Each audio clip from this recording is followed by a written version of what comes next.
শাড়ি লিখেছেন কবি সুবোধ সরকার। বিয়েতে 51টা শাড়ি পেয়েছিল মেয়েটা, অষ্টমঙ্গলায় ফিরে আরও 6টা।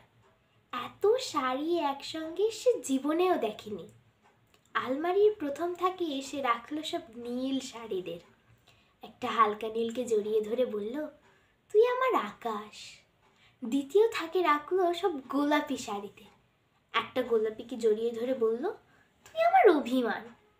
তৃতীয় থাকে 3টি ময়ূর, যেন 3 দিক থেকে ছুটে আসা সুখ। তেজপাতা রং যে শাড়িটার, তার নাম দিল বিষাদ। সারা বছর সে শুধু শাড়ি উপহার পেল। এত শাড়ি একসঙ্গে সে কি করে এক জীবনে পড়বে? কিন্তু বছর যেতে না যেতেই ঘটে গেল সেই ঘটনাটা। সন্ধ্যের মুখে মেয়েটি বেরিয়েছিল স্বামীর সঙ্গে চাইনিজ খেতে। কাপড়ে মুখ ঢাকা 3 জন এসে দাঁড়ালো। স্বামীর তলপেটে ঢুকে গেল 12 ইঞ্চি। উপর থেকে নিচে নেমে ডান দিকে, যাকে বলে এল। পড়ে রইল খাবার। চিলিফিশ থেকে তখনও ধোঁয়া উঠছে। একে বলে রাজনীতি, বলেছিল পাড়ার লোকেরা।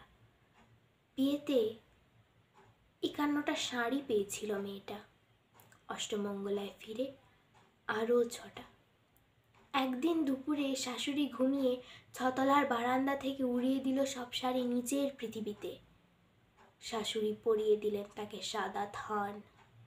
19 বছরের একটা মেয়ে সে একা, কিন্তু সেই থানও এক ঝটকায় খুলে নিল 3 জন। পাড়ার মোড়ে একটি সদ্য নগ্ন বিধবা মেয়ে দৌড়াচ্ছে আর চিৎকার করছে, বাঁচাও। পিছনে 3 জন। সে কি উল্লাস! নির্বাক পাড়ার লোকেরা। বিয়েতে 51টা শাড়ি পেয়েছিল মেয়েটা, অষ্টমঙ্গলায় ফিরে আরও 6টা।